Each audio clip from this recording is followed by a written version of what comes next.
Hello everyone. In this video, we're going to discuss about another algorithmic strategy, that is dynamic programming. So we have many algorithmic strategies in order to design the algorithm. So like greedy algorithm, greedy strategy, dynamic programming, divide and conquer, branch and bound. So like this we have many different algorithmic strategies. So now we're going to discuss about dynamic programming. So this dynamic programming is also used to solve the optimization problems. So coming to this optimization problem, which is nothing but will leads to produce the result either as a minimum value or as a maximum value. So that is what optimization problem. We can solve this kind of problem with the help of this dynamic programming or greedy method or some other different strategies that are available.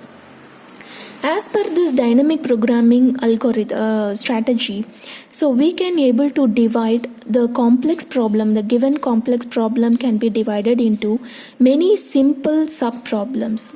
Okay, so initial steps. So if you want to apply this dynamic programming, you need to divide a given problem into many simple sub problems, and we have to perform some computation in each and every sub problem in order to give the optimal result. And finally, we will combine all those optimal result whatever you got from each sub problem, and you will be getting one final optimal. So that could be considered as the global optimal solution for that problem. So this is what the dynamic programming is applicable for any optimization problems. So next one is sub-problem optimality. So that is what whenever you're doing any computation with the sub-problem, so it should produce only the optimal result. So based on the result whatever you got from the sub-problem, so then you can find out the final solution as a optimal one. Sub-problem overlap. So what is the meaning of overlapping? So if you go with this dynamic programming strategy, so you will be dividing the problem into many sub-problem, and each and every sub-problem may have the original structure of that problem, same problem, right? So which means what? In all the sub-problem, you're going to perform the same computation. So in that case, you will not going to do it again and again for each sub-problem. So you just use the result of the previous one. So you will do computation for one sub-problem and you're going to store that result which is used for further sub-problems, right? For the next sub-problem, or anytime you are actually going to use the same procedure or same computation, you can use that result whatever you have stored previously. And storing the result of any sub-problem is nothing but memoization. So this concept is known as memoization. So I will tell you one example for this memoization. Suppose if you have one variable in your program, so let a is equal to 2 into 2. So what is the value of this a, which is nothing but 4. And you have going to store this result of this. This is can be act as an intermediate result. This one is not a final one. So you're going to store this result in some variable in the memory. So this is what memoization. Next, in the after some more steps or in the next step itself, you are going to use this computation statement like b is equal to 2 into 2 into 2. So here in this, we are not going to perform it again because we already know what is the result of 2 into 2. So we will use it with the help of this variable whatever we have stored already. So we can take that result and we can do this simple computation. So this is what memoization and dynamic programming will do this concept. So it will not perform same thing again and again. So in order to reduce the running time of the algorithm, we are just using this memoization concept, and that is what sub-problem overlap. So we can use the result of the previous sub-problem, then we will find out the final optimal solution. So these are all the terms which we use in dynamic programming. So let us see, what is this principle of optimality? So which means each and every sub-problem, only thing we will get the optimal solution. Right? So as with the greedy method, in some of the cases, in greedy method also we will follow some different approaches, and each and every approaches will be computed, and finally we will find out which is the optimal approach. Suppose any one of the approach will not give the optimal one, right? So in greedy method, we will not get the optimal solution in each and every stages of the problem. So it may or may not will leads to the optimal solution. But in case of dynamic programming, always we will get the optimal solution in each and every sub problem. So that is what the difference between the greedy method and this dynamic programming method.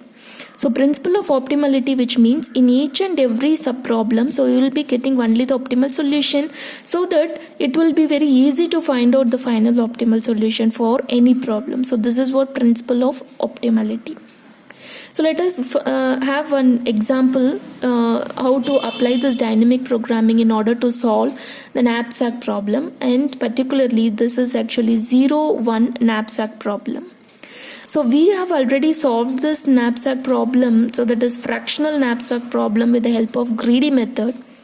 And this 0-1 knapsack problem, if you use the greedy method to solve this kind of problem, so this will not produce the optimal solution. So only if you follow this dynamic programming, so we will be getting the optimal solution and with minimal running time. So that is the main advantage of this dynamic programming. So we can say some other real-time example, like if you're running one company, and I have already told this example in greedy method. So if you want to select any one of the employee for your company, so you will keep many number of tests, right? Like written test, group discussion, technical interview and personal interview, like that.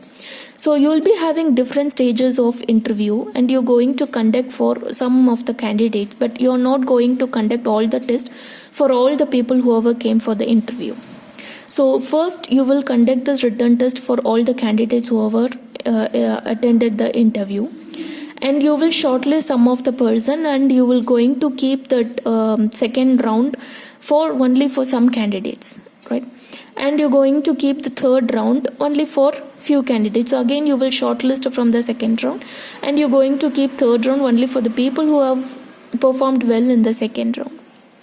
So here we cannot say, this is actually approach, this is a good example for the greedy method, but we cannot say, but some of the candidates is not actually passed in the second round, they were not able to attend the third round, which means it is not the optimal solution, right? It is not the optimal way for some of the person, it is not said to be the optimal one. Okay, so it is not the good example for dynamic programming. So this is how it differs from greedy method. So let us see this 0-1 knapsack problem. So this 0-1 represents, as the name suggests, so knapsack problem, we already know how we are going to fill all the items into the knapsack. So whether you're going to fill any combination of any 2 items or 3 items, so out of the number of objects, how many number of objects you're going to fill into the knapsack. And based on the corresponding weight, you need to check whether it exceeds this knapsack weight. If it's so, then we cannot able to fill it into the knapsack. So 0-1 knapsack, which is nothing but either you can fill the entire item, otherwise you cannot fill that item. So that is what 0-1 knapsack problem. Okay, so this actually problem can be solved with the help of the brute force method. So brute force method, which is nothing but we going to find out all the possibilities whatever you're going to get in this problem, right? So let us see how to solve using this brute force method. Then we will go to the dynamic programming concept. So here we have n equal to 3, which means number of objects are 3, and the maximum capacity of knapsack is 6. So here we will be having the tabular column. First one is object, next one is their weight, and next one is profit. Okay, so here we have 3 number of objects, that is 1, 2 and 3, and their corresponding weights are given, that is 2, 3, 4, and their profit values also be given, that is 1, 2 and 5. Now you're going to combine, so if separately if you fill all these items one by one, so it is actually a feasible one because all their weights is actually not exceeding the knapsack weight. So here the knapsack weight is actually 6. The knapsack weight is, total capacity of this knapsack is 6. So we're going to fill the first item, which is possible because its weight is only 2, so it is not exceeding the 6. We can also fill the second object because its weight is 3, so that is also possible. Separately we can able to fill all these 3 items. But if you combine the first two items 1 comma 2, so what is their total weight, which is nothing but 5, and their total profit is 3. It is a feasible combination because its total weight is not exceeding the maximum weight of the knapsack. So it is a feasible combination, right? So if you combine the next two items, that is 1 comma 3, first item and the third item, and what is their total weight, which is nothing but 6, and their profit value is also 6. It is also the feasible combination because if you combine these two items, then its total weight is not exceeding the maximum knapsack weight. And if you combine the another two items, that is 2 comma 3, okay, so 2 comma 1 is already available, so which was we are not going to perform it again. So 2 comma 3 is another new combination. So if you combine it, its weight is actually 7, which exceeds the knapsack weight, so it is not the feasible combination. Okay, and we have one more combination, that is if you combine all the three items and their weight is nothing but 9, which is also exceeding the knapsack weight, so it is also not the feasible combination. These two combination will not be considered, right? So if you check with all these are said to be the feasible combination. So among these possibilities, which one actually leads to the maximum profit value, so that combination could be the optimal one. So here it leads to the maximum profit value, that is 6 among these combination. So this 1 comma 3 is said to be the optimal solution for this problem. As per the given example, this could be the optimal solution. So this is how we are actually solving this knapsack problem, 0-1 knapsack problem, with the help of brute force method. Okay, and what could be the analysis of this method? So if you follow this method, so what could be its analysis, which means what is the running time of this problem? So here it takes 2 power n. So the running time of this problem is O of 2 power n, which means n is nothing but number of items. So how many number of combinations, possible combinations you can get for the given n item, which is nothing but 2 power n. So 2 power n combinations are possible. So if you give only 3 items, you can get up to 2 power 8. So here 2 power n is the running time of this problem, which is very high because it is given in exponential form, which is very high. So if you follow this brute force method, so your running time is very much high. So then in order to reduce the running time, so we are actually going to this dynamic programming concept. Okay. So let us see this how to solve the same problem with the help of this dynamic programming concept, okay, in the next video. Thank you.